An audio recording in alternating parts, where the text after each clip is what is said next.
Okay, good evening, ladies and gentlemen. Thanks for attending this meeting of the Planning Committee, Thursday the 7th of December. Thanks for coming out on such an horrible evening. Okay, my name's Caleb Tomlinson. I'm the councillor for Bamber Bridge West, and I am the chair of the committee.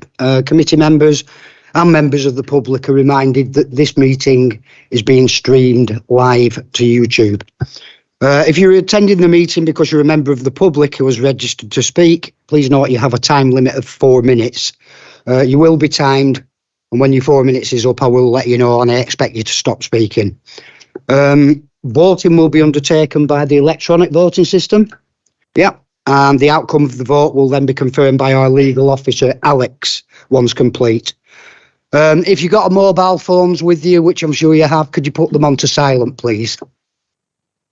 We're not anticipating a fire alarm drill, so if the alarm does go off, we will need to go outside and stand on the car park and get wet.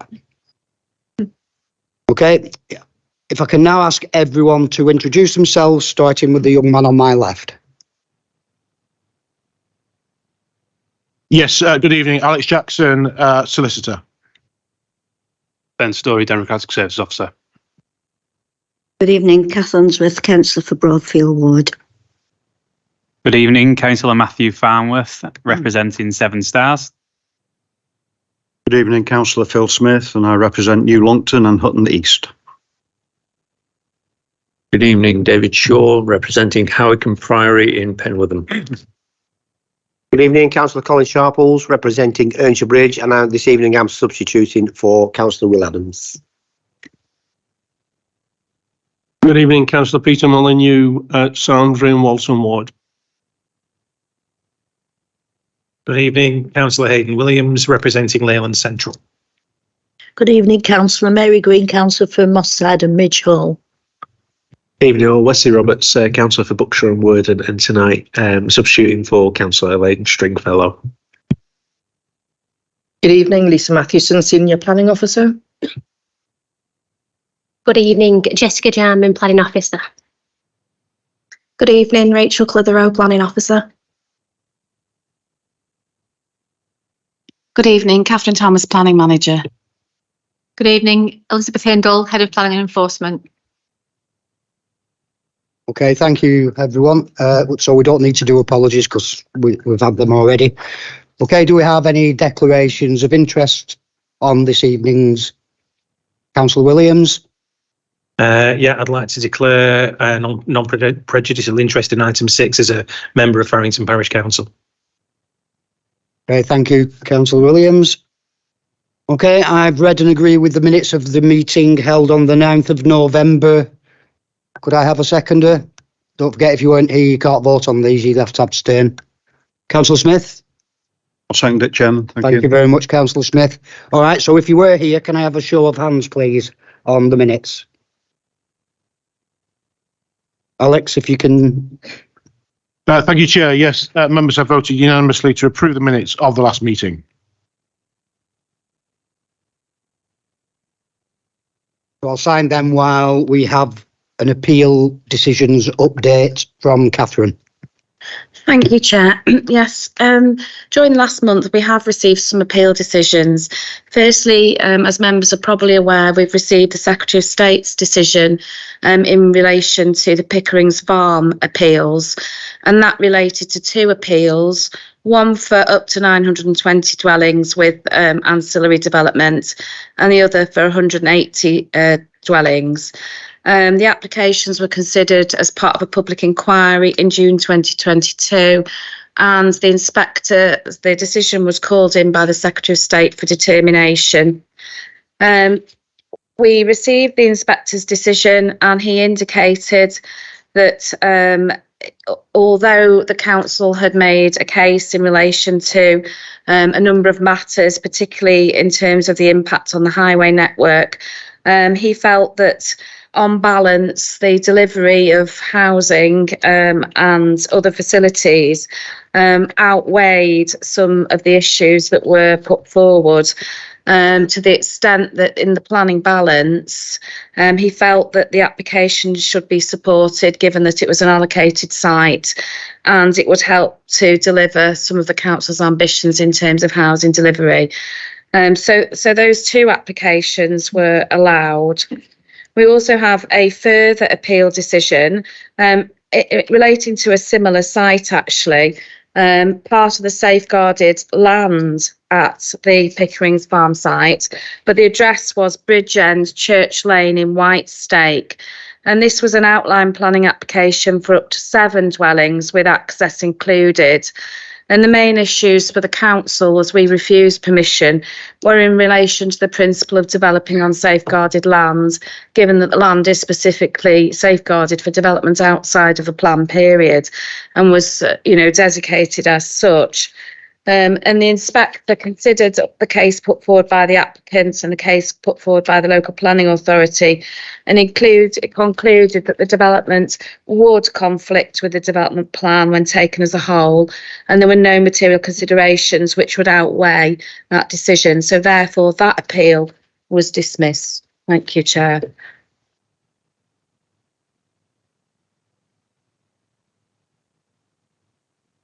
Item number 6, please. Model Farm, Croston Road, Farrington Moss. Lisa, if you'd like to present this item, please.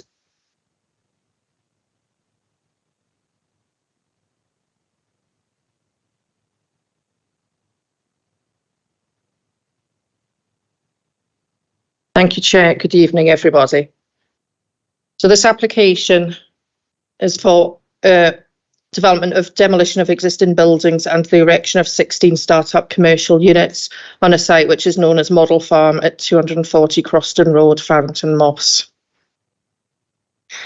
The screen before you indicates the location of the existing site as outlined in red. It has a site area of 0.68 hectares and it's approximately 2 kilometres to the north of Leyland Town Centre. The existing former farmhouse building is positioned to the front of the site, which is denoted by the 240 within the building there on the plan before you, with a number of former agricultural buildings set behind. This next screen is an aerial picture showing the site in the wider context. As you can see, there's built development located to all sides of the adjacent roundabout to the northeast of the site. In the bottom right-hand corner, for reference point, is the Leyland Trucks building. The site is screened from the adjacent A582 to the north with established vegetation. To the south, there's a substation which fronts onto Croston Road. The remainder of the land to the south and west is open grassland, which is agricultural in use. On the northern side of Flensburg Way, there's a number of fishing lakes, beyond which is Moss Farm. On the opposite side of Croston Road, to the east, there's a number of residential properties and kennels. The site and the surrounding area are located within the Green Belt, which is covered by Policy G1 of the South Ribble Local Plan, and it's also within an area of separation covered by Policy G5 of the plan. This just shows an enlarged image of the previous screen. So whilst the site, which was originally a dairy farm, it had been more latterly used as a plant nursery business and an outdoor furniture shop, planter business with storage, and was known as Model Farm. The site had most recently been used for a mix of residential with the manufacture, storage and retail sales of this use, and it is currently vacant. The existing vehicular access into the site is via a dedicated access which leads directly off the roundabout, immediately adjacent, which serves at the junction of Croston Road and Flensburg Way, which lies to the immediate northeast of the site. There's a few images on this slide. So just in front on the right-hand image there where you've got the white transit van, that is the access point in there where the arrow leads into, which you can see that's directly off the roundabout junction there. And the image on the left-hand side is looking northwards towards the roundabout of Croston Road. These denote some of the existing buildings within the site. So you can see that there are a number of buildings which are range in height and size, and there's quite a large area of hard standing within the site. To the bottom there, you've got some of the signage which was associated with the previous use with the opening hours on the sign in the foreground, in the middle at the bottom. So the next slide here, we have got some additional images of the site. So the one at the top left-hand side here shows the internal view from within the access point. You can see there on the right-hand side the existing screening onto Flensburg Way to the right, which is proposed to be retained. There's an existing man-made pond, the second image there, which is on the site currently. The bottom left-hand image there, you've got the historic access point, which leads onto the A582, which is currently fenced off and not in use at the moment, and that's not proposed to be used going forward with this proposal. And then the bottom right-hand image there that you can see, that's the view looking across the site from existing buildings located to the south. So you can see how it appears as one large single building, even though that is composed of a number of separate buildings on the site, because they are clustered together at current.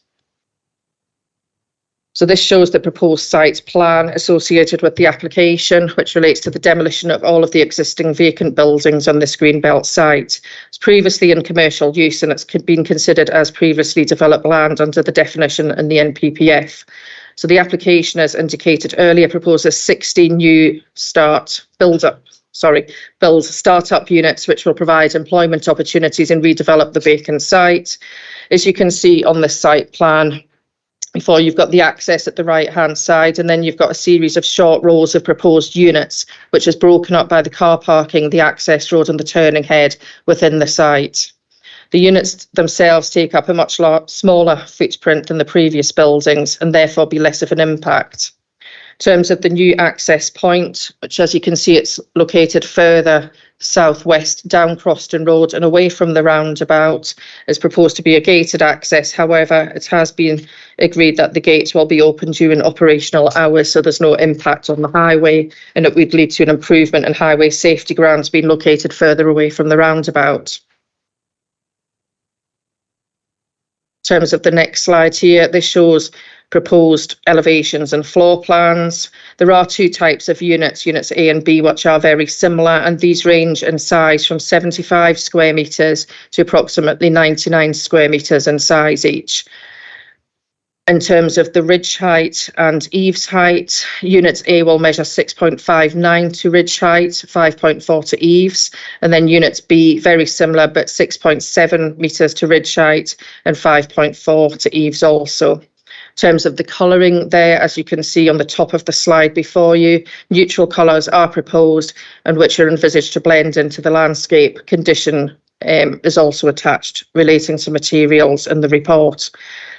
It is agreed that the buildings would be constructed and let out as shells with individual fit outs being agreed with tenants as they are brought on. Anticipated uses would be B2, B8 and E Class G within that, which is also proposed to be conditioned. Internally, the units, as you can see on the floor plans in front of you, would have a small kitchen area each and WC facilities. The proposals also include parking for each of the units with 2 spaces per unit, and the parking for A1 to A12 would allow light vans also, and there's additional 18 visitor spaces plus 2 extra disabled spaces, 3 covered cycle stores, which would allow sufficient cycle parking and car parking throughout. This slide before us now is a comparison plan which has been drawn up just to indicate the level of the existing buildings on the site, which is denoted by the light purple colour, which is clustered into the centre of the site. And then we've got a couple of separate buildings to the east and west of the site as well. So to the west of this site, you can see the turning head area with visitor car parking and footpaths around that. So the footprint of the proposed buildings measures 900 square metres in comparison to the existing footprint, which is denoted in purple colour here, of approximately 1,999 square metres for those proposed to be demolished. So in terms of the application, we have worked closely with the developer in terms of the position of the units on the site, and as such there's also been a proposed condition. You've seen the previous historic photographs where you did have a lot of storage areas externally within the site. However, it is proposed that there would be a condition to ensure that there's no external storage placed outside the buildings in this instance. with the new vehicular access into the site, which meets technical requirements over and above the existing access, which is closest to the roundabout, and the assessment carried forward in terms of the proposal, it is recommended that the application is approved, subject to a number of conditions which are attached in the report. Thank you. Okay, thanks for your detailed report. Right, we don't have any objectors to this application. We don't have any supporters, but we do have the ward councillor, Councillor Karen Walton, would like to speak.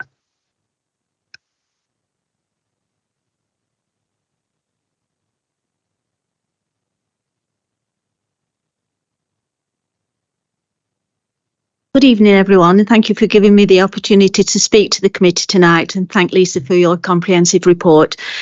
The planning application for 6 small business units plus associated parking in the former dairy farm at the junction of the A582 and Croston Road in Farrington Moss does not, in my opinion, comply with policy G1 of the Greenbelt of the South Ribble Local Plan, which states 10.22 planning permission will only be given for a development that is compatible by maintaining its fundamental open nature. 10.23 inappropriate development in Greenbelt. Policy G5 also says of the local plan states that there are 3 areas of separation to protect, which includes a S3, land between Farrington, Lostercole and Penwitham. The council is committed to protect and enhancing green infrastructure.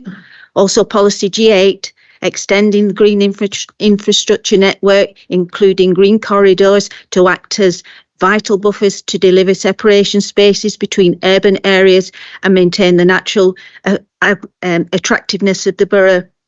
Policy G17 also states the development would not prejudice highway safety, pedestrian safety and the free flow of traffic, and protect the local character, green infrastructure, open space and landscaping. 10.89 of this says the type of access should reflect the type of road involved and volume of character of traffic likely to use it.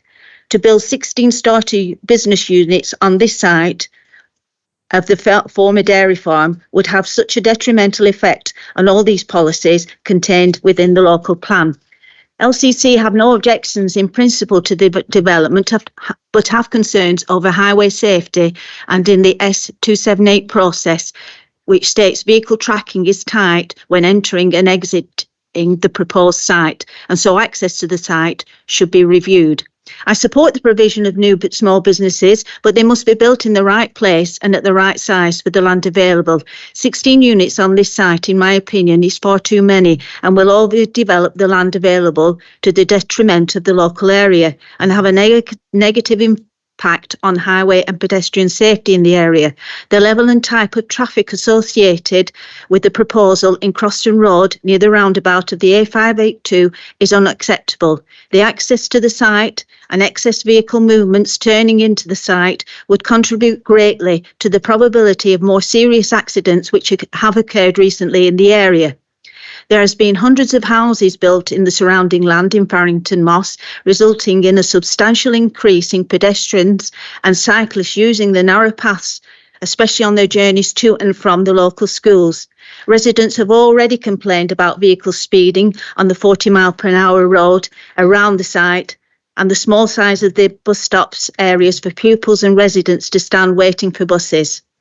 The applicant has also claimed that the existing farm buildings are deteriorating, but this site was a dairy farm with latterly a small business selling garden planters and bird tables, which my opinion does not comply with previous commercial use and considered as previously developed land, which goes against the National Planning Chapter 13, paragraph 147, inappropriate development harmful to Greenbelt. Finally, the applicant is aware that there is a live planning application for the proposed widening of the A582, which is in the ownership of the applicant. LCC would recommend that the scheme is amended to avoid any road widening issues. The dualling of the A582 is essential to South Ribble, as the present road system is already under considerable stress, which will increase with more housing and industrial developments planned in the area. So this issue should also be considered in the application tonight. So thank you very much for listening. Okay, thanks for that, Councillor Walton. Right, before I bring the agent in, please, could you tell me, has this scheme been amended to allow for the widening of the A582 or not? The scheme's not been amended, no. It's not been amended? It's not been amended in terms of the 582, which there's a current application in with the County Council, but there's no approval in place for the road as such as it stands. All right, thanks for that. Do we have Sophie Marshall with us this evening? Hi, Sophie. If you press the speak button and you have 4 minutes, okay. Hi, good evening all. I'm the agent on behalf of the application. We thought it'd be useful to speak this evening to explain the reasons for the application and the process we've been through and the changes that we've made to the scheme. I initially became involved in the site when the previous owners owned it. A pre-application was submitted to South Ribble proposing residential and commercial redevelopment. The council's preference at that time was commercial redevelopment, mainly due to the proximity of the road and the site location. The current owner subsequently purchased the site and submitted a pre-application in 2022 to Lancashire County Council to seek opinion on highway matters. As a result, of the response, amendments were made to the plans. Further reports were commissioned and amendments made as a result, leading to the submission of the current application in March 2023. A site meeting was then held between myself, the applicant, and 2 councillors later in the year. Local residents' comments were raised, and as a result, further changes were made to the access and position of the units. A noise report was also commissioned. A change in planning officer resulted in further comments from the council and further comments from highways. More changes were made, reducing the number of units and adding further highway works, including the stopping up of 2 access points and the creation of an improved access. During the application process, the applicant has listened to the advice, cooperated and agreed what he can to make the application an improved proposal. We're confident that the current scheme complies with all planning policy areas and will be an asset to the local area. We'd like to thank the council as well for the hard work and input into the scheme over the last few months. Startup units are proposed for new and small companies aimed at attracting businesses, employment and expenditure into the area. Will Whitwell is the applicant and owner of the site. He grew and operated B&W Plant Hire, which started in a timber garage with few facilities, growing into leading operation in the Northwest. 2 years ago, Will decided to sell the plant hire business. Model Farm was purchased to provide a long-term investment and to help start-up businesses like he operated. His intention is to let the units out and retain them. Over the last month or so, Lancashire County Council have approached us to discuss the current scheme in relation to the road widening works at Flensburg Way. We and the applicants were aware of the plans that were submitted in early 2020 to Lancashire County Council. However, no updates have been provided on this since it was submitted, and as far as we were aware, the scheme was on hold or not proceeding. No mention was made of these works during the pre-application discussion with South Ribble, Lancashire County Council Highways themselves, or up until about a month ago for this application, which was submitted about 8 months ago. Accordingly, the applicant proceeded with plans to develop the site in the best way, considering highway, other consultee comments and greenbelt matters.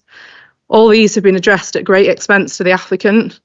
If LCC would have approached us during the pre-applications, the applicant could have looked at the changes. However, we feel that this is now too late in the day, and LCC, of course, have CPO powers should they progress with the road widening scheme, and we will, of course, liaise with them about this in due course.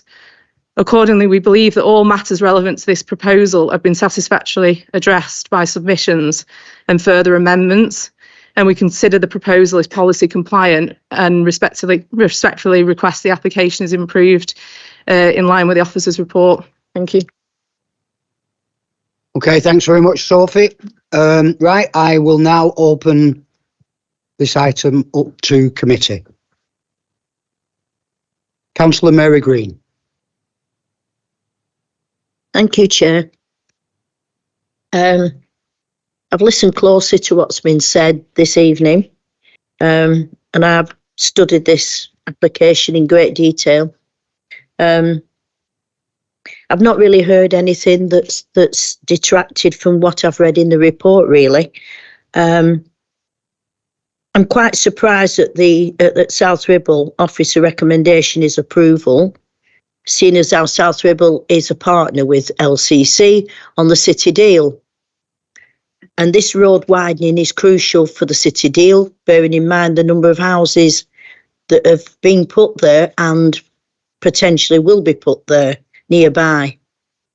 There's a great lot of issues, really. Yeah, the employment is great. You know, the idea of new employment is good, but I feel that the number of units are far too many. 16 units are far too many. If it was a greatly reduced number, they would take less space and wouldn't be needing to be as near to the road that they are going to be, which is going to hinder the widening of the road. It's referring to having already employment there and what have you. It was just a small business doing bird tables and things like that. Wasn't a big industry, which refers to in the account. And I'm really concerned about it being green belt. I mean, okay, if they demolish the house, you can build on that footprint of the house, but they're going to take more land up than that. And it says here, it says there's a lot of objections from people nearby for the increase in noise, traffic. I mean, hence in here, it wasn't previously developed land, you see, it says on here. There were barns, agricultural barns, which was allowed on the green belt, but they're not going to be barns now. Potentially, there could be any type of industry going on there. And I'm just concerned that if there's going to have to be compulsory purchase for that land to dual that road, it's going to make it more difficult by having units there, because those units would potentially have to be demolished and moved and be more compulsory purchase, costing more money. The units are going to be there. Yeah, it does say that they're going to be green in colour to blend in, but they're going to be unsightly, really.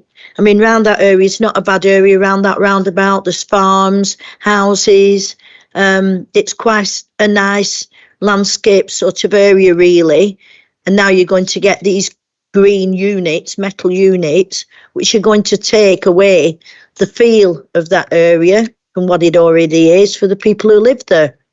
You know, it's affecting the amenity of people by having to look at that. There is concerns on the access and egress, because it says they've got to go in a forward gear, turn round at the turning head and come out in a forward gear, not to reverse out. And there's restricted hours on when vehicles are going to be allowed in because of the number of traffic. So I feel it's going to make a lot of issues of extra traffic and quite dangerous for the safety of that area of the people who live there and people who are travelling on that area. Like I say, I've not really seen anything apart from this report that's convinced me any other ways that this is suitable in its present format, in the present application. Now, whether the application can be changed at all, I don't know. But in its present format, I'm not really agreeable to it, and I'd like to propose refusal. Okay, thanks for that, Councillor Green. Lisa, would you like to come in? And I think, Lizzie, would you like to give some advice? Catherine, sorry. Thank you, Chair. Lisa. Thank you, Chair. Yeah, and come back on a number of those points that were raised by Councillor. Just on some of the points about the previously developed, there was a pre-application inquiry that was submitted to the council that was responded to back in July 2021, which did confirm the previously development use of the site from the plant business, etc. So I just wanted to confirm in terms of, I know that you mentioned 16 units being too great a number, just to reiterate what I said earlier on in the presentation about the size of those units. They are very small start-up units ranging in size, so the larger of the range of the sizes is up to 100 square metres in size. So we are talking about very small units in this instance. So the total footprint is approximately less than half of the footprint terms of the existing buildings and total of the site as well, because there's a much larger take up on the site to allow for the turning areas of the vehicles on the site. And there's a lot more car parking proposed, and it does meet the standards with disabled parking, etc., and the footways within the site as well. So there is a much larger proportion of that, as well as the condition which we referred to also about the external storage on the site. So it is, relating to smaller units on the site. You did mention in terms of the materials and specific green units not being your preference, there is a proposed condition that would require further information to be provided about the materials. So that is something which we could look at, the colouring and the exact materials of those as well, because that would require further information to be supplied to the council to assess that as well.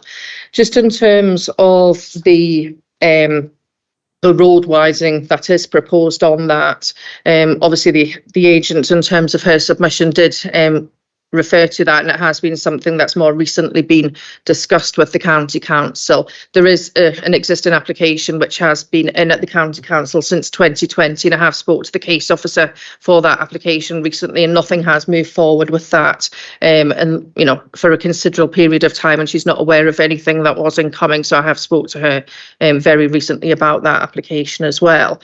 It's not the whole of the site as well that would be impacted. We have assessed the application as it currently stands, and as it stands, I think it's unit A7, the top end of that, and perhaps the top end of the turning head only, that would be impacted in terms of the dualling of that road. So it's certainly not the whole of the site. So there could be some small variations on the site plan, should that be required, if there was a CPO or further impact on the site. So it's not the whole of the site, it would be a small part of the site that would be impacted. I'm just going to bring Catherine in first, Councillor Green, and then you can come back. Thanks for that, Lisa. Thank you, Chair.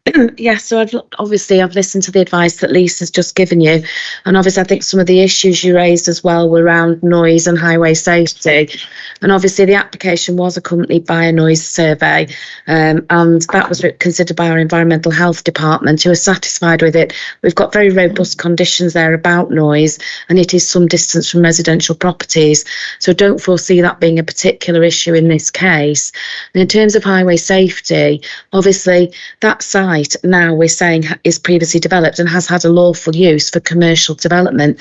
So a commercial operator could go back into that site with the existing access, which is right off the roundabout, and could use it for business purposes. The scheme we've got in front of us, it offers a betterment in terms of moving the access away from the roundabout, designing it to modern standards, and actually really leads to a reduction in floor space on the site. So whilst I understand members may have some concerns about the impact on the road, which I think Lisa has just addressed with you, it could be, if members were supportive as a whole, that some very sort of minor tweaks to the site layout plan could perhaps eliminate those concerns, because we've compared the actual road, the plans from the planning application for the road dualling with our site layout plan here, and there's only a very small area of the site that would be impacted by those dualling works. Thank you, Chair. Okay, thanks, Catherine. Did you want to come back, Councillor Green? Yeah, just very quickly. I mean, normally to build buildings on Greenbelt, you've got to have a substantial reason for it. I mean, and on traffic, there might not be a lot of traffic. It was, because like I say, it was just a place where they used to do a bit of joinery work, bird tables, etc., very small. You're putting 16 units on now, which potentially could be 16 workshops or whatever, with quite a bit more traffic coming in and out. I mean, it's evident there's intentions with the number of car parking spaces that's being planned on there. And the roads round there are gridlocked. They really are gridlocked at certain times of the day. And you're putting all this extra traffic on. And I am concerned about, I don't feel there's a necessary reason for putting this in this area to its size that's intended, that may impact on the widening of that road. The widening of that road is crucial. It's crucial to all the building plans round there. And it's essential that that road is dualled if and when they decide to do it. And I feel that we need to look at this and reduce this application quite a bit, so it won't impact on any dualling. You know, if they were placed in a place where they could still dual the road but have slightly less units, that would be a preference of an application, I feel. So I'm definitely against this application unless we defer it to get more information if something can be done different about it. I don't know, but at the moment I'm proposing refusal. Thank you. Okay, Councillor Green. Thanks for that. I've got you down as proposing refusal. Yeah, against the officer's recommendation. Yeah, I'll just let you know on the actual notes there is something about the highways that they will come into an agreement with the applicant. But Councillor Farnworth. Thank you, Chair, and thanks to the speakers who've spoken. I just want to say that I'm a bit conflicted with this application. I think on the one hand, I know Councillor Green mentioned the green belt, but you know it's already a developed site, and I am concerned that you can look at the photographs and it doesn't look in great condition when you drive past it or walk past it. Secondly, I think employment opportunities it could bring, 16 small businesses, startup businesses. I think as a council, we should welcome business opportunities. But on the other hand, I do have some fundamental concerns, particularly around the highway situation. So my first point on that is, although the site access is being moved, I've got real concerns about where it's being moved to. Regularly going down that road, I know that people tend to sort of accelerate off the roundabout on Croston Road straight as to where the proposed access point is. So, I'd be really concerned about potential collisions. And also, just thinking about, our residents, like Councillor Green said, we're going from a farm or a small business to 16 small industrial units. I think the intensification of the change, given the proximity to what is a fairly residential area, is an issue. And that, like it's already been said, there's high propensity of traffic around there, and I think it's a difficult one, this, on balance, and I'd welcome the comments of other members of the committee before making a judgment. Good. Councillor Williams.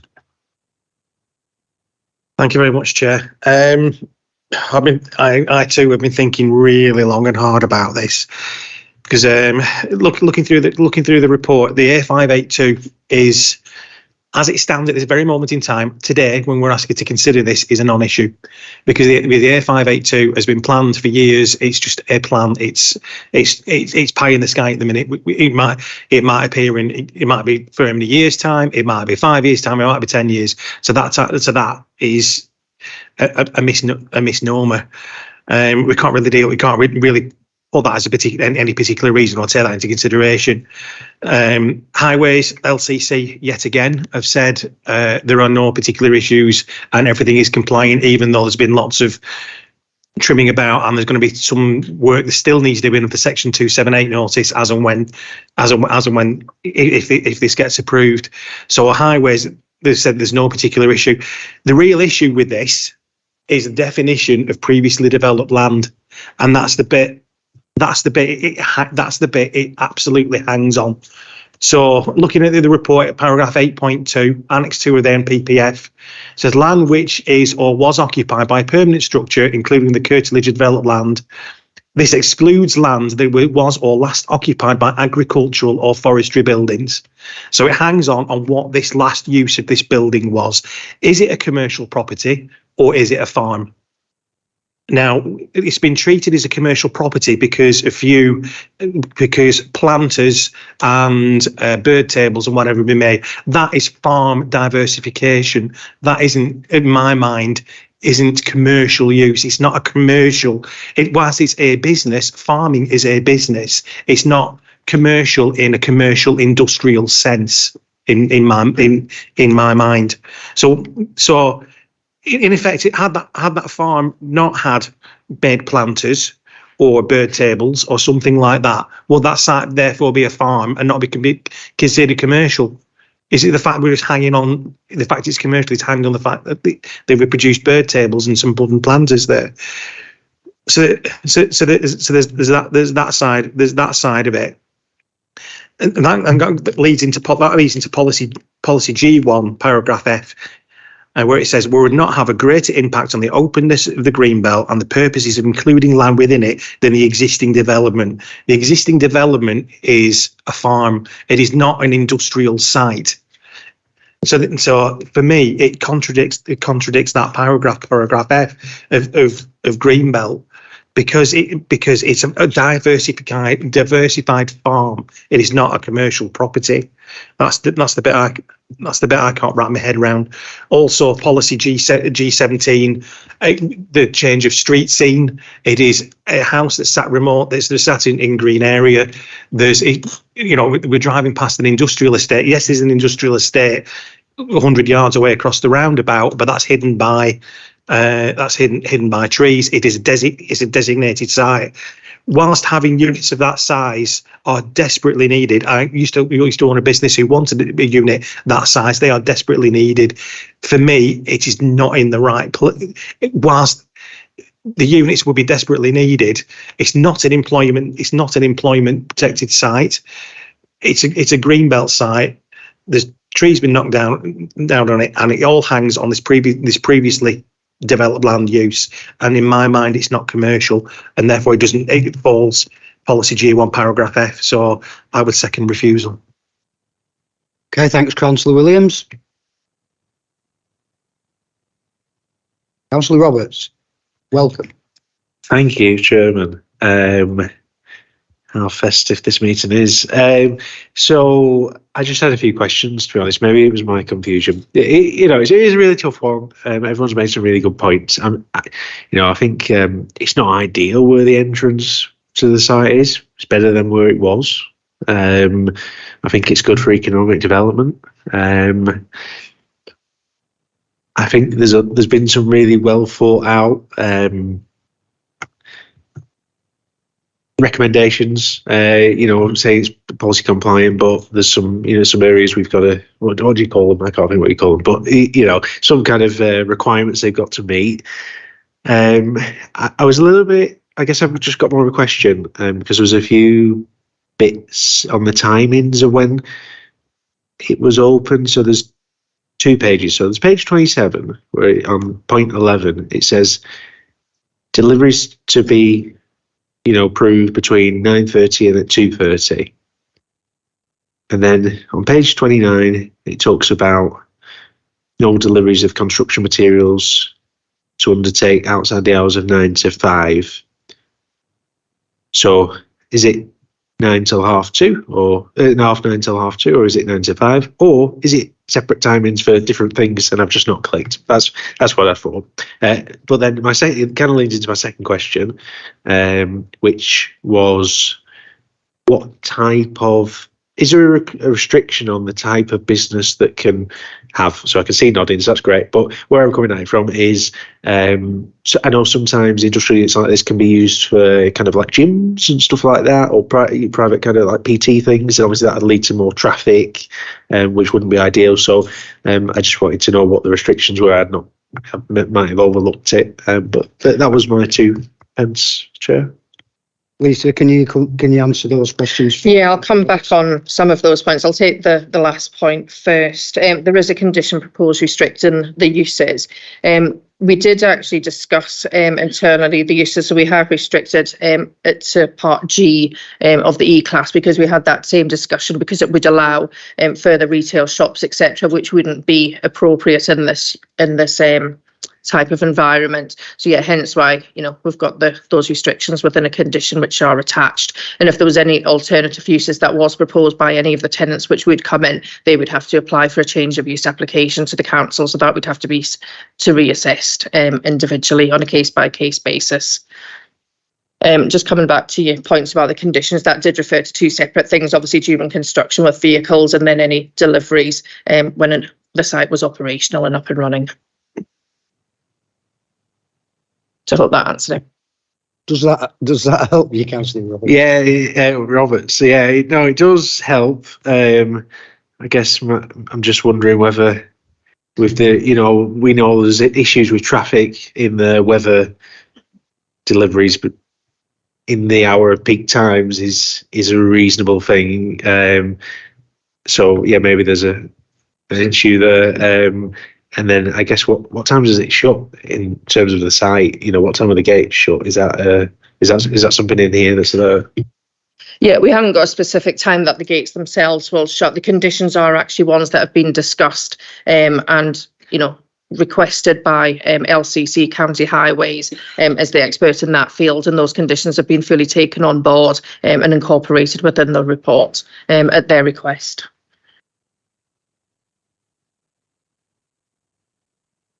Councillor Unsworth. Thank you, Chair.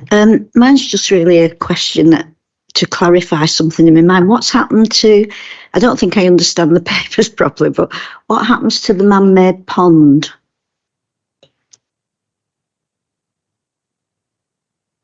Yeah, that's proposed to be built over. There's no ecology concerns because our ecologist was consulted as well as part of the application. And that's not used for flooding or? No, the site's not in a floodplain either, and there's no concern about flooding on that site. Okay. Councillor Mullinor and then Councillor Sharples. Yeah, thank you, Chair. I have a concern about the dualling of the A582. That was part of the city deal, really, that we wanted completing.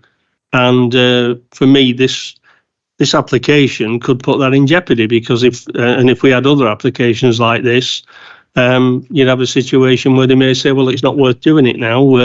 This is in the way, that's in the way. I would much prefer that not to happen. But that apart, this is a greenbelt issue. It isn't right that we should have industrial units on this site. I do think it will be of a detrimental impact if we do. And I do think it's inappropriate development. We should, from my point of view, look at this purely from a greenbelt aspect, as well as it's been by a number of councillors this evening, lots of reasons why we shouldn't go forward. But I think the main one is down to the greenbelt issue, where it was mentioned before by one of the councillors about this site's already developed. Well, it's not really developed. It's been a farm, and it's not really developed for industrial units, or we've not had units there in the past. So I would argue strongly that this is more of a greenbelt issue. And for that, I think for that reason, I would support refusal. Thank you. Okay, thanks, Councillor Mullinor. Councillor Sharples, do you indicate it? Yeah, thank you. Thank you, Chair. It's been a while since I've been on planning. I just realised how much I miss it, Chair. It's a difficult one, this. The key word I've written at the top of here is interpretation. We're talking about this green belt. Is it commercial? Is it not commercial? And the highways thing, well, highways have looked at it and said the traffic situation is fine.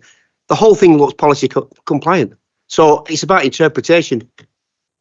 Somebody give us a definite. Is it definitely the same? Is it commercial? And who makes that decision? Because if it is, then I'd be minded to approve it. It's just who decides. And is that a proposal for approval, Councillor Sharples? It is, right. Okay, thank you. Catherine, did you want to come in then? going to go back to Councillor Sharples about who decides. So there are various options for deciding whether something is previously developed land. And obviously a search of the planning history, a view of the site itself by officers when they're actually on site to see how it presents itself. There can be certificates of lawfulness submitted to demonstrate that a site has been used for commercial purposes for more than 10 years. In this particular case, the applicant submitted a pre-application inquiry to the council. Now, that was before my time, but the case officer who responded to that will have researched the uses on the site, will have conducted a visit, and will have concluded based on that evidence that the site can be considered as previously developed. If that is the case and it is previously developed, then what it says, the planning policy position in the NPPF is that it is not inappropriate development in the green belt, provided that development that goes on the site has no greater impact on openness. So if we accept that it's previously developed, and as Lisa indicated, we've given written confirmation to the applicant that that is the council's view, and that will have been based on research. It won't have just been an off-the-cuff decision. So we've given that opinion in writing, and therefore, if the development has no greater impact on openness under the existing site, then it is not inappropriate development, and therefore it is acceptable in terms of the green belt position.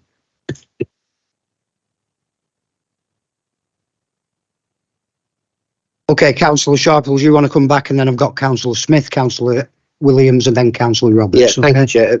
Thanks for that, Catherine. Based on what you're saying, I would say that if this went to appeal, if we refuse this and went to appeal, we'd probably lose the appeal, because if it's compliant, it's compliant. I just don't see any way around it. That's just my view. Thanks, Councillor Sharples. Councillor Smith. Yeah, thank you, Chair. I'm glad I'm not the only one sat round this table that struggled with this one for the last 3 or 4 days and read it that many times and come up with different conclusions every time I've read it, to be quite honest. But the conclusion I've come to is that I would not support this application. I could support other, but I couldn't support the application, mainly because of the highways and the impact on the highways and all the local amenity that the 582 would bring. I mean, we're trying to drive a coach and horses through our local plan. The 582 was absolutely paramount, and 100% of this council voted for that local plan in 2015. And it's not so long ago, we were discussing it in this very room about support for the 582, and everybody was supporting the need and requirement for that road. So anything that puts that in sort of any jeopardy whatsoever, I would not support. I have to think from that point of view, where, with regard to that, is this a sustainable application? It's sustainable when you read the report, but when you look at the detail of the impact that this has on the local plan and the local highways, the possible impact, you could almost say it's not sustainable in its present form. I think it's difficult because the applicant, it sounds as though, I don't know how many, there's been 2 or 3 pre-apps there, whether there's one for county, one for us. And that leaves this planning committee in a very difficult position, as in this council has given some advice, that advice that the applicant has paid for. Now, may very well, if that was for a pre-app now, the advice might be changed under the present different regime, but it hasn't been. That leaves us in a very, very difficult situation. County Council is actually quite clear in its support for the 582. I've actually got the plans at home. I've got a whole booklet of the development that's coming forward. I've got the highway designs, the bridge over the 582. It's all there. So whilst it may be pie in the sky for a year or two. Highways developments take up many, many years to bring forward. And I would not want to put anything in the way of the jeopardy. The thought of actually building some units and then having to knock them down to widen the road, and it could be done. It could be done, but that would make it a very, very difficult route going forward. So for me, I couldn't support that. I suppose I could support a deferral on this, in the sense that the applicant has been several times, and we heard it, and no reason to disbelieve what they're saying, that they've put one forward for housing, but we didn't want housing, we wanted commercial. The council has said we want commercial. So where on earth does the applicant go with it? So we are, I think, in a very difficult position. I have to say, I still don't think it was a sustainable development. We've heard the discussions on whether it's commercial, whether it's not commercial. Well, the council have said it is, and that makes it difficult again, doesn't it? So I would like to see a revised application coming in, but particularly if it's taking out 2 units, the 2 that are possible impact on the highway itself. I've just got one question with regard to the footprint and the proposed footprint. And I can see the proposed footprint, and it's coloured in nicely in purple there.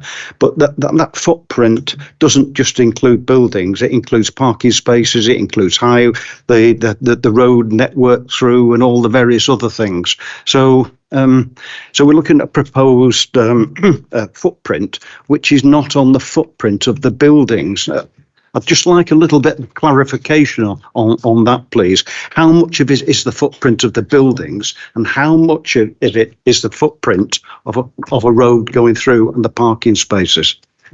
So yeah, in terms of the footprint of the existing buildings on the site, the proposed buildings is roughly on the same footprint, but it does have a much smaller footprint. As I said, it's approximately half of the footprint in terms of square metres to what's on site at present.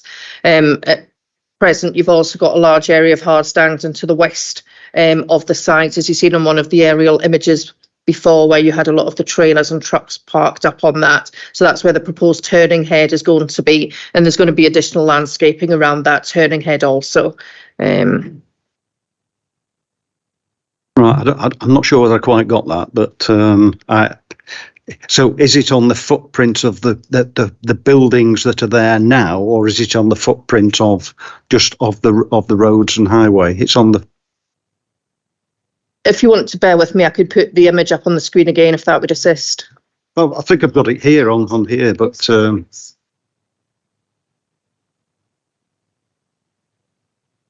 yeah. Go back to Yeah.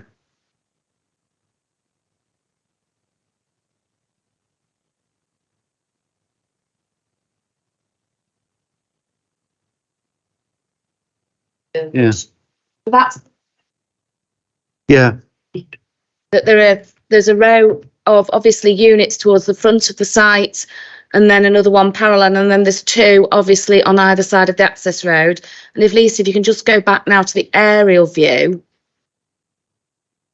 so the photograph. That one there. So that's there. So as you can see on there, the buildings are clustered to the, obviously to the south of the site. There's a long range of buildings. There are other buildings, obviously where the existing house is, and then to the north of that. And you can see where the containers are stored to the rear of that, and in the area to the rear as well. So given the very industrial appearance of that site, and that's when I said, well, obviously, we've been out, we've conducted a site visit, we've looked at the evidence, we've looked at the planning history, and we have concluded that it is a previously developed site. And I think when you see photographs like that, it does enable us to understand why that decision was reached.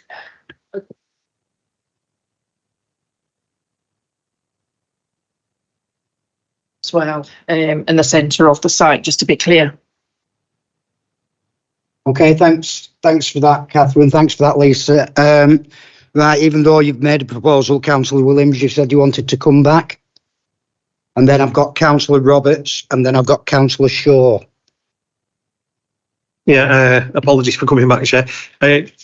If we're going to refuse this, it has to be on a sound thing that is defendable. And the A582, while it's something this council desperately wants and this borough desperately needs, and because it's not here now and there's no concrete plan for starting it or whatever, that isn't something that is something that isn't going to stick. Looking at the planning history, it all hinges to me on whether what we class as commercial and previously developed. And looking through the planning history on here, 2021, in the planning history, they see in the report, it says formation of new agricultural access and associated works. It says an agricultural access. And I look at that planning application. I've got it in front of me. It's a Harcourt Highway driveway leading to a farm. This is the hindrance. Is it a farm or is it a commercial industrial site that's been reused? And that's what the interpretation is all based on. If it's not a farm and it's a commercial site, then it's compliant. If it is a farm and had the previous owner not made a few bird tables, it would still be a farm, not a commercial site with planters on it.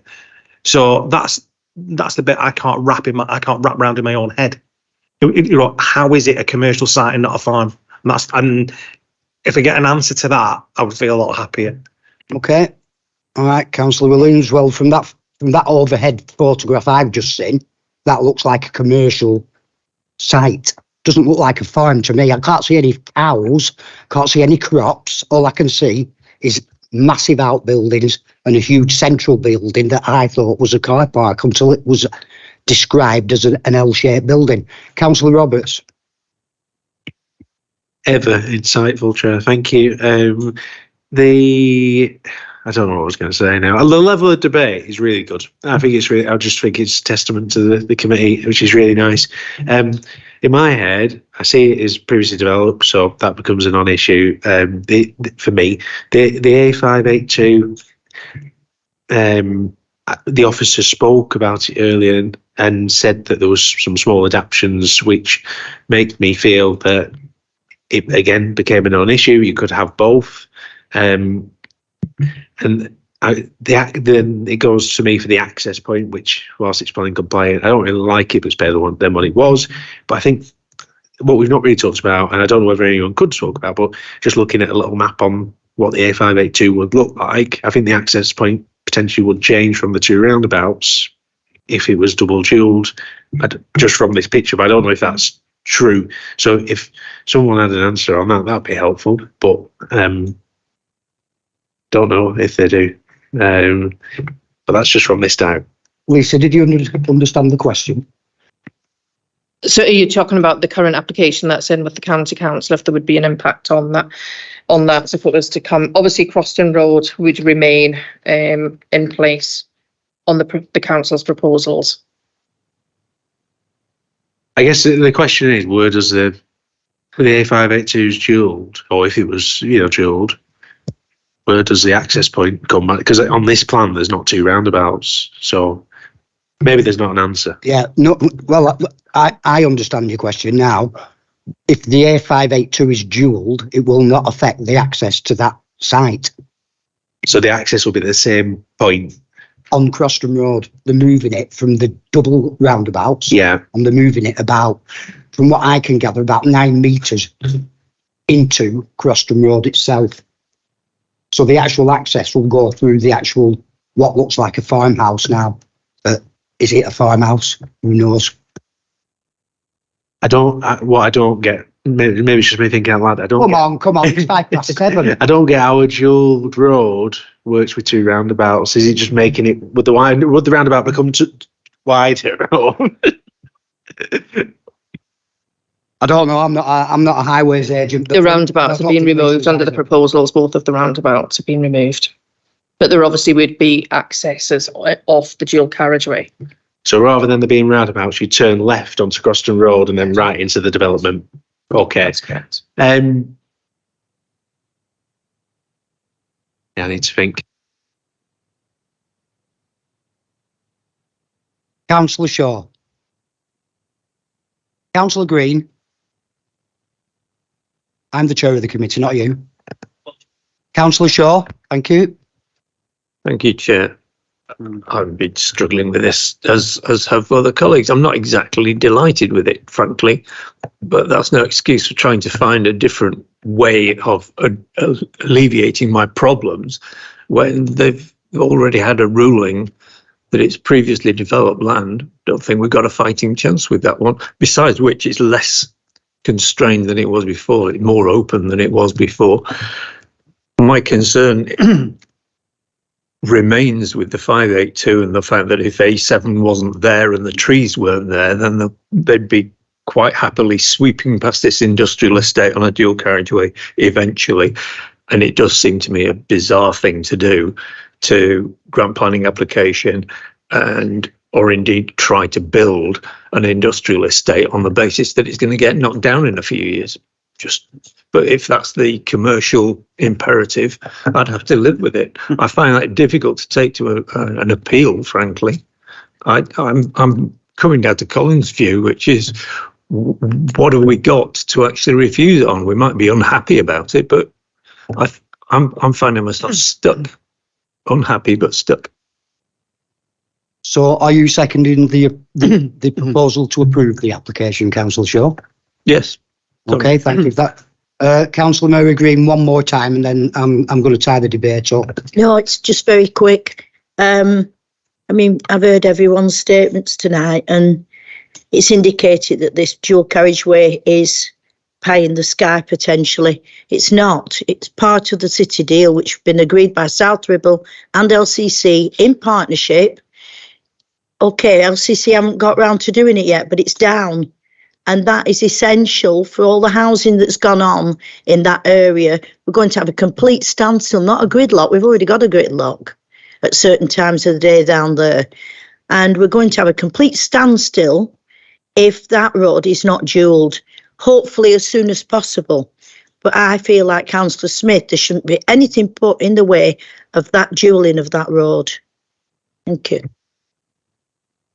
Right, okay, we had a proposal for refusal from Councillor Mrs Green, seconded by Councillor Williams.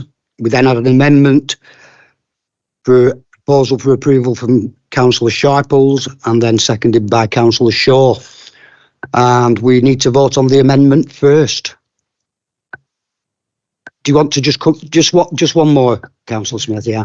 I'd be quite happy to propose refusal of Councillor Mrs Green. Councillor Williams seconded it. Sorry. I would be quite happy to propose, if members were minded to accept deferral on this particular one.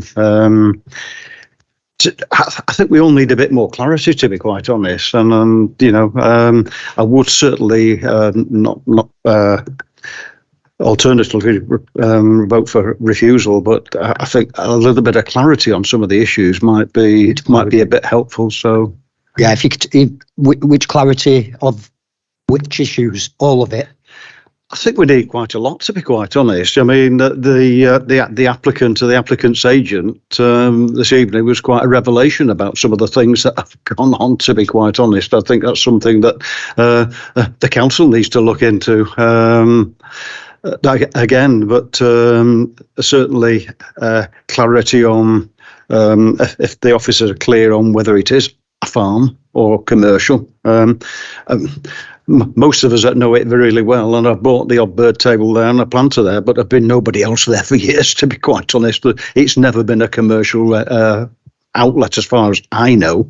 But if deferral can add a bit of clarity to the application, and if the applicant would consider amending the application, because I think that's really what it comes down to. We just need less on that site. It is over intensification on Greenbelt, as already said, and I think the principle of the development, I think, I could quite happily support in lots of ways, because we do need those sort of commercial properties in all sorts of, I know there are members that don't want it in their area, but nevertheless, I think it could be quite a nice little development, but that's what it needs to be, a nice little development rather than over-intensification. And I think a bit of clarity, more discussion with the applicant. Now, the applicant has probably heard what has happened in this planning meeting, as in it isn't crystal clear,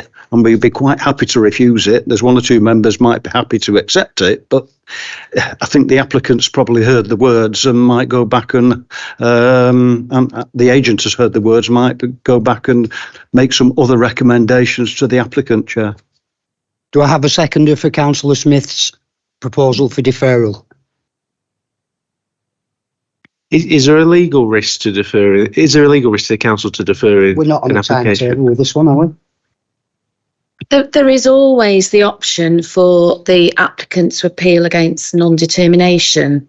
However, I hear what Councillor Smith has said, and he suggested that we go back and work with the applicant to basically ask them to submit some additional information about the previous use of the buildings, so members can be confident that it was previously developed land, and potentially to remove a couple of the units that could impact on the routing of the A582. And if that was achieved, it would reduce the number of units on the site, prevent any clear impact on the path of the new dualling, and then hopefully we would be in a position where the committee would be more willing to support the application. And obviously the agents heard that, and it would be hoped that they would work with the council to deliver, the scheme that members are looking for on this particular site. That's helpful, thank you. I really can't visualise how the access from A582 would change, so I'd second Councillor Smith's proposal to defer.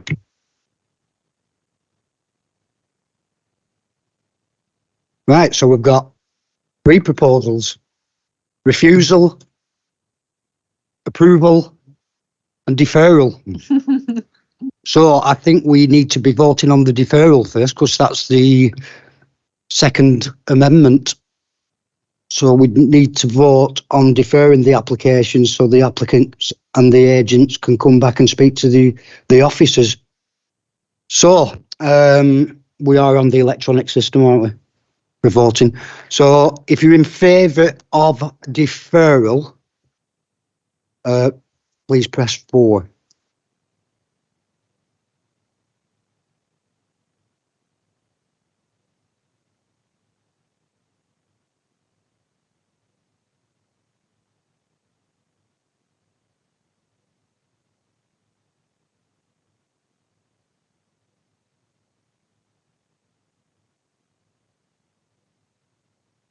Okay, I've got the casting vote, so I'm for deferral. Okay, Alex, if you can thankfully read out that result. Thank you, Chair. With Chair's casting vote, members have voted to defer determination of the application.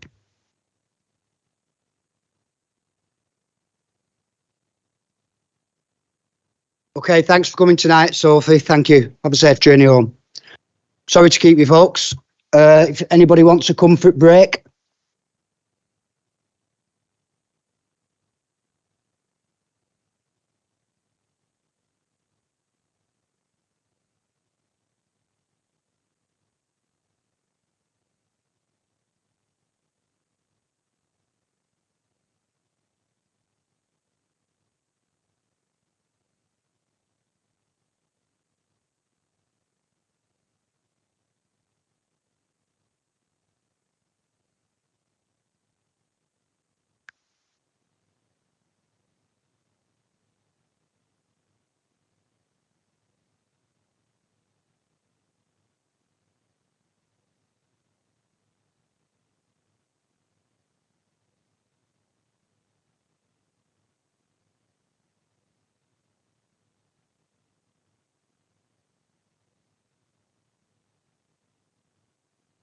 Okay, we can now move on to item number 7, Holiday Inn Express, Preston South Bamber Bridge, and Jessica is going to present this item. Thanks, Jessica.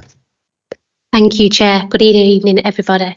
This evening's application is for the Holiday Inn Express Preston South, and the proposal is for a replacement lighting scheme comprising of 12 4-metre high lighting columns.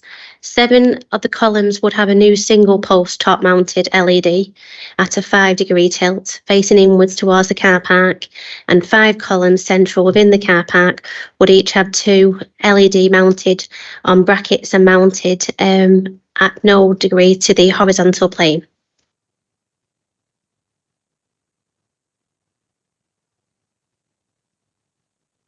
This slide just shows the application site. As previously said, it refers to the Holiday Inn Express, Preston South, situated at Refill Place, Walton Summit Industrial Estate, Bamber Bridge. The property is allocated as an employment area within Policy E2 of the Protection of Employment Areas and Sites within the adopted South Ribble Local Plan. 4 residential properties are situated along Refill Place, south of the Holiday Inn Express car park.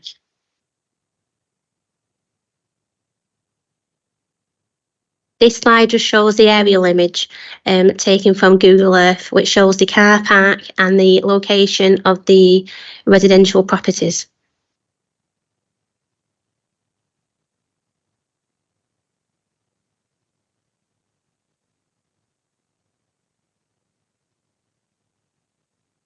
This site just shows the existing location of the current lighting columns, which would remain. And this image shows the existing lights currently on site. Just to give you the background to this application, earlier this year, the lighting within the Holiday Inn Express car park was upgraded when new lights were fitted to the existing columns. The lighting was brighter than the previous car park illuminated, and the council received complaints that it was causing disturbance to the nearby residents. Investigations were taking place by the planning enforcement team, and as a result, a retrospective planning application was submitted. In response to the consultation on the application, the council's environmental health officer requested that a lighting assessment needed to be submitted. A lighting impact assessment followed this, and which was received, and that identified that the car park is currently overlit and as a result had the potential to impact on the amenity of nearby residents through light spill and glare. To address this, the applicants have now submitted an amended scheme which significantly reduces the output to lighting levels which comply with the relevant British standards. And this slide shows the proposed lighting scheme. The illustrated picture is just an example, and written confirmation has been received to confirm that the current columns would remain at 4 metres in height. The car parking is associated to the Holiday Inn Express, and it's important that the appropriate lighting is to ensure the safety of guests and visitors to the hotel. The proposal has been designed to ensure that the lighting will not have a detrimental impact on the amenity of nearby residents in terms of light overspill, and would ensure the safety of nearby customers. As stated, there's 4 neighbouring properties are located along Refill Place. Neighbouring properties have been notified a number of times throughout the application stage. And as stated, that the lighting is currently installed on site is harmful. It is acknowledged within the submitted lighting impact assessment that the existing scheme is inappropriate, and confirmation has been received to confirm that some of the existing lights will be turned off to reduce the level of spill until such a time the proposed scheme can be implemented. The proposed scheme, which is the subject of this application, would have a positive impact upon the neighbouring properties. To conclude, the proposal complies with policies E2 and G17 of the adopted local plan and policy 17 of the Central Lancashire Core Strategy, and therefore is recommended for approval subject to planning conditions. It's also noted that it's recommended that if planning permission is granted, the permission should be implemented within 3 months of the date of the decision, and the condition is reasonable and necessary given the harm which has arisen to local residents due to the current lighting and length of time taken to secure a suitable scheme. It's therefore important that the works are completed as soon as possible. Thank you, Chair. Okay, Jessica, thanks for that presentation. Right, we have a Mr. Brian Needham wishing to speak against this application.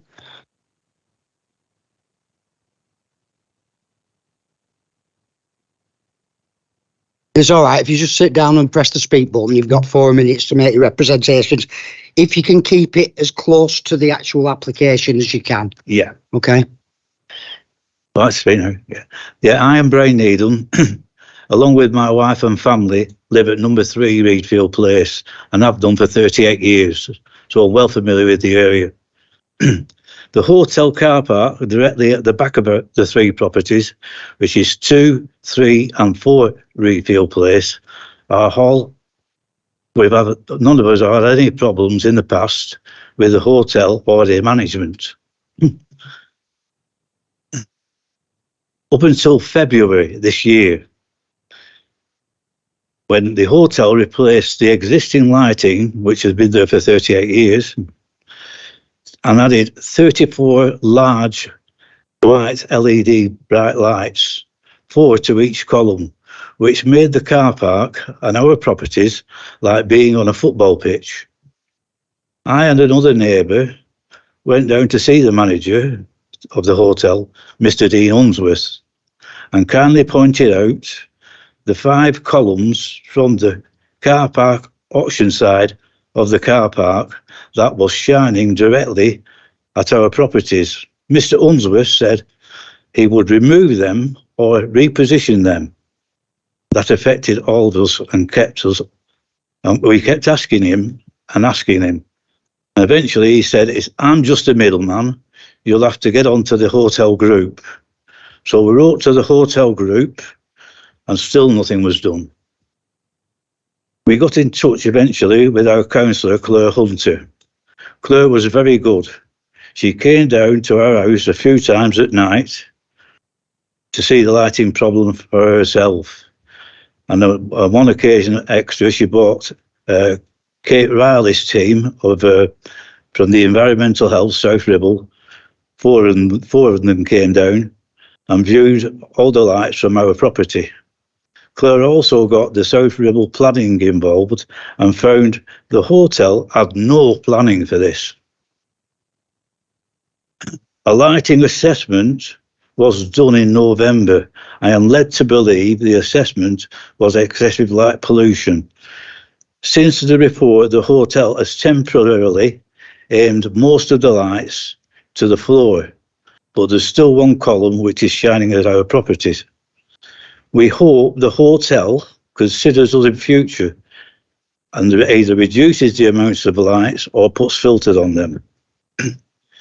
The retrospective lighting planning the hotel has applied for, and the extra electric car bank of chargers, which has now been being installed to the back of our properties, until the retrospective planning has been done and the lights of the bank of car chargers, we will not know if it could affect us or not.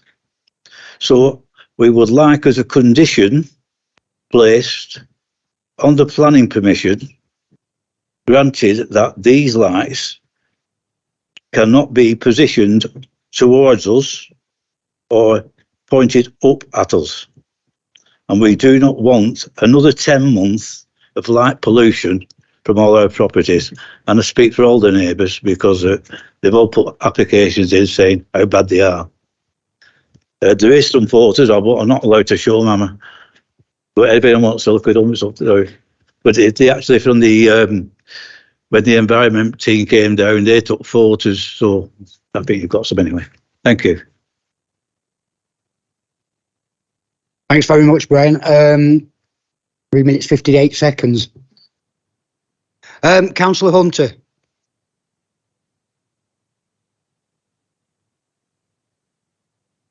Please be gentle with us.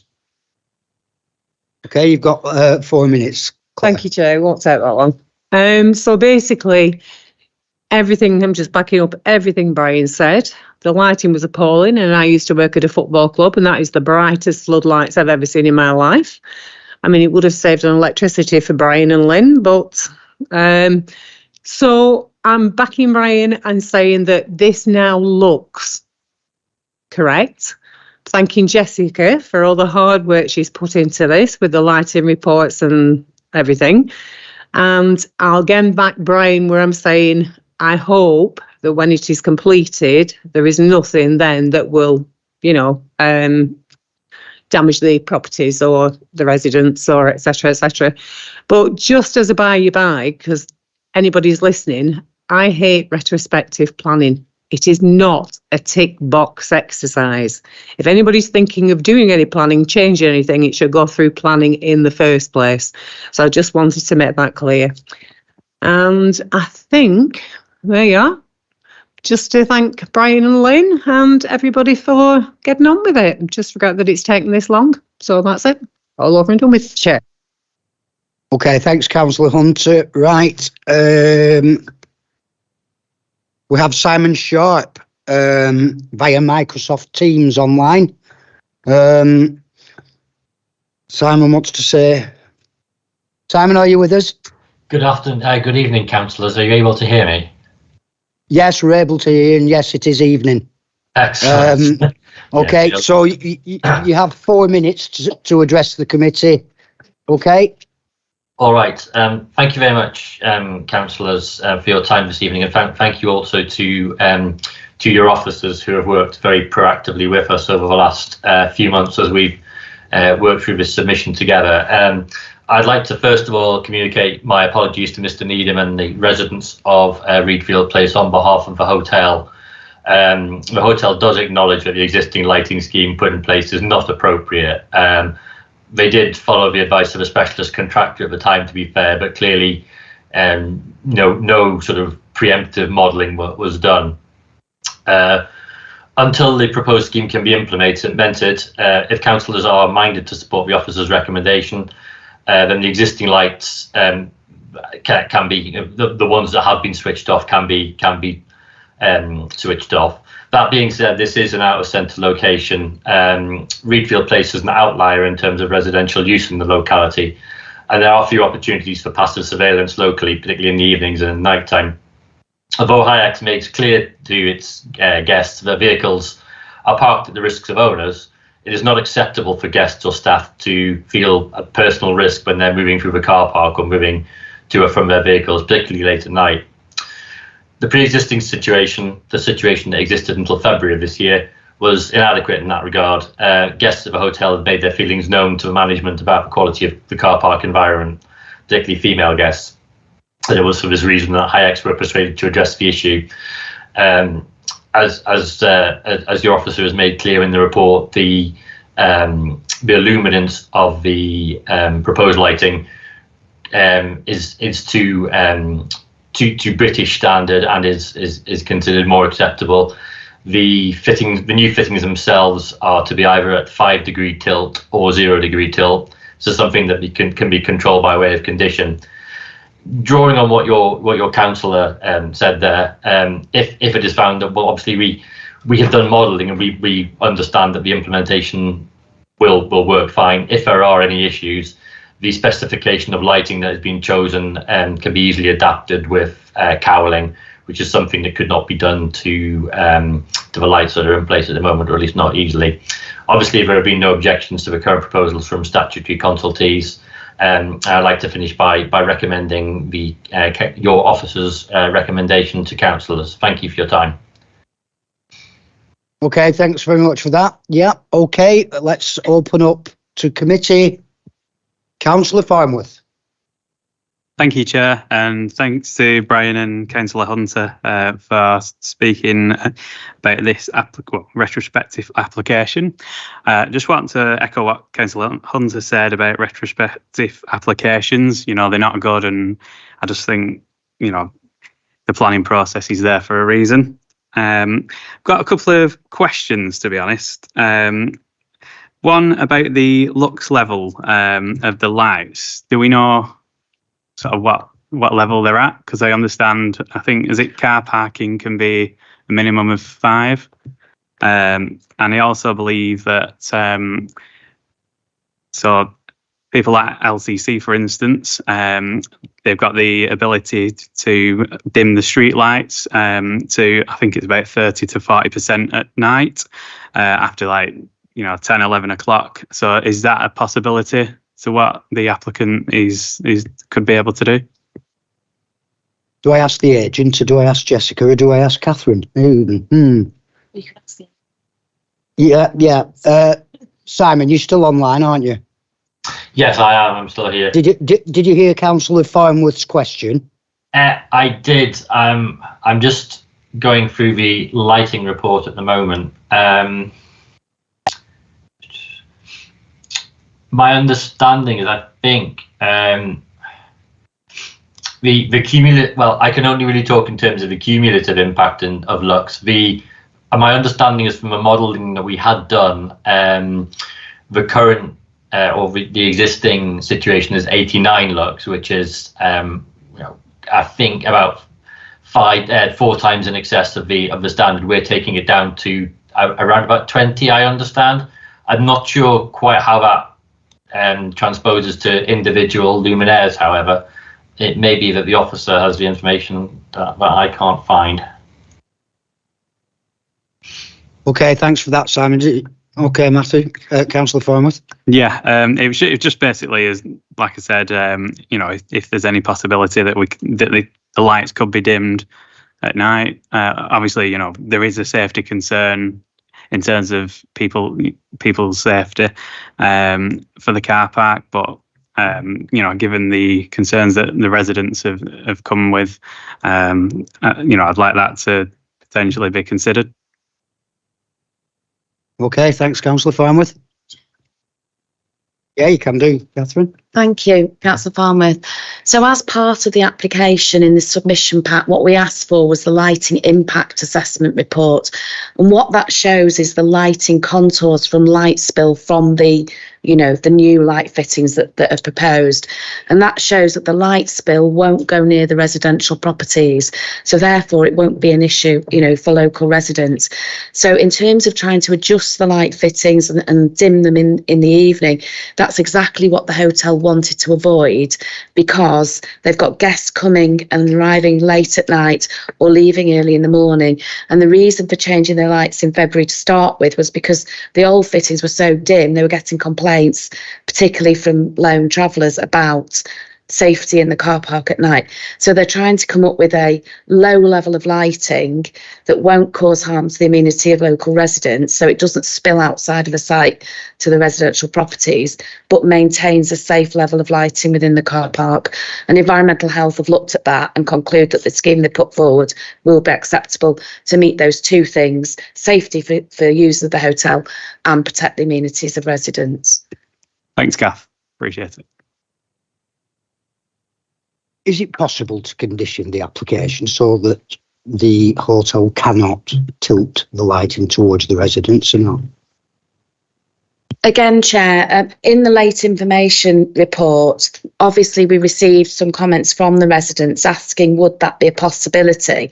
But in the description of development, it explains the tilt of the lights anyway. That's already in the description of development. And when you add that to the lighting report, which we were already conditioning, which has got the light spill pattern, there shouldn't be any reason to add an additional condition.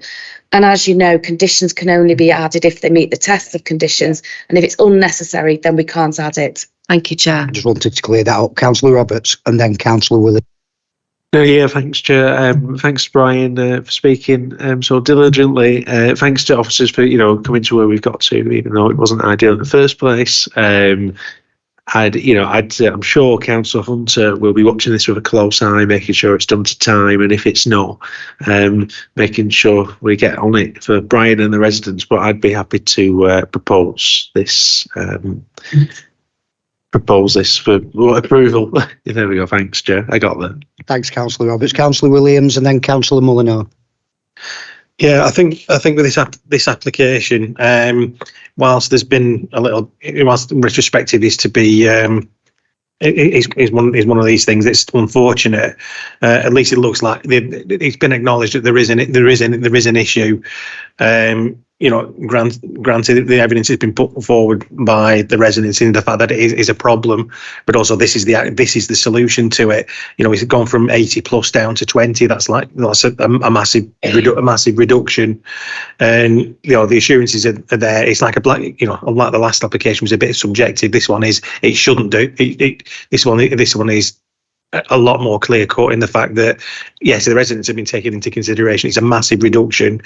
It's going to be the same as either what it was before. It might even be even dimmer. The quality of the lights are better than what 30-odd-year-old ones are. So I would be happy to second approval. Okay, thanks, Councillor Williams. Anyone else? Councillor Molyneux? Yeah, thank you, Chair. I was just thinking, listening to the residents and the applicants talking, for me, they've got a good relationship and they've been able to come up with a good compromise here. There's flexibility within the plan there. If they need to just move it a slight degree or so, they're willing to do that. It's already in there. So for me, it's a good result. Thank you. Okay, thanks, Councillor Molyneux. Do we have any other proposals? No? Okay, so let's go to the electronic vote. This is voting for approval.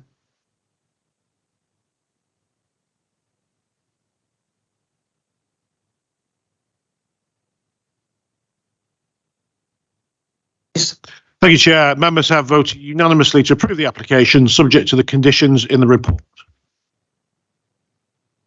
Okay, ladies and gentlemen, if you just came for that one item, we're now moving on to item number 8.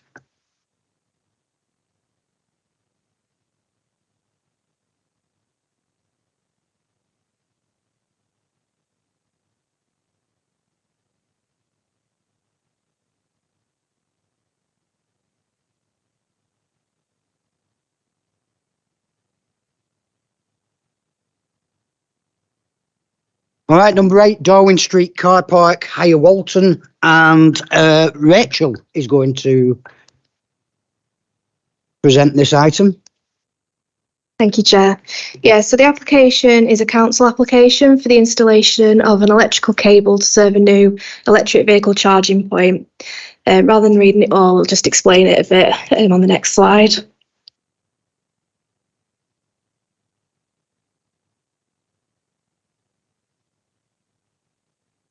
So this shows you whereabouts the works are taking place. The car park itself is policy B1, and it's a public car park. So on this slide, the blue area is actually council owned, and the part in red, it is thought to be council owned, but it's not registered as council owned. So hence why the application's in.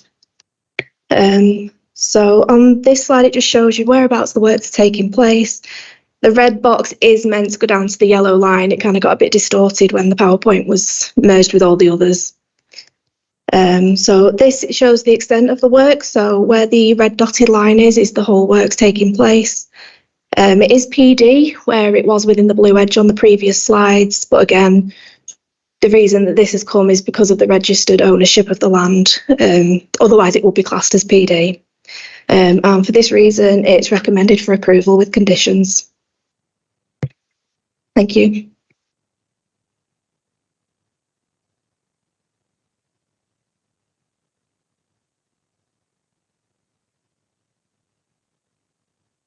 Right, well, no one speaking on this, so we'll just open straight up to committee. Councillor Molyneux. Yeah, thank you, Chair. Can I just ask a question about where it was sited along the side? Will we still have the car park open, or will we have to close the car park while that's going on? Yeah, so it will be closed where the work's taking place, but access can, once you drive onto the car park, there's an immediate right turn, which is where the works will take place. But if you carry on, there's another right turn, which leads to all the spaces. It just means they'll have to reverse out of the space and drive out. Okay. Highways raised no objections either. I've mentioned that. Thank you. Yeah, from my point of view, I'm the local councillor for that area. There is a need for these points to be put in anyway, so I'm quite relaxed, and I go for acceptance. Okay, thanks, Councillor Molyneux. Councillor Smith. Yes, thank you, Chair. Just one question, and it's only what is low voltage? Well, I know what it is, but how many volts is it? Do we know? Just a matter of information, really.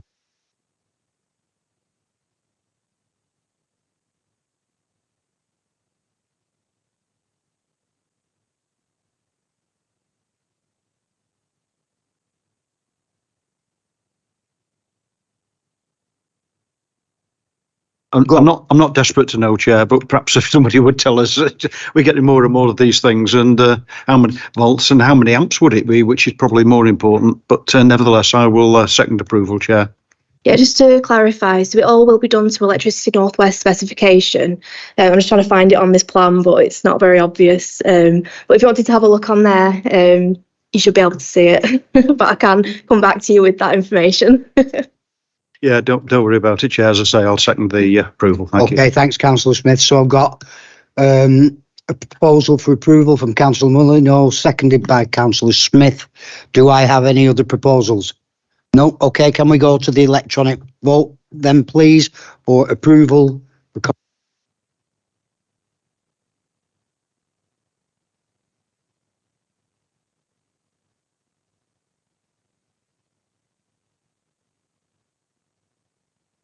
Thank you, Chair. Members have voted unanimously to approve the application, subject to the conditions in the report.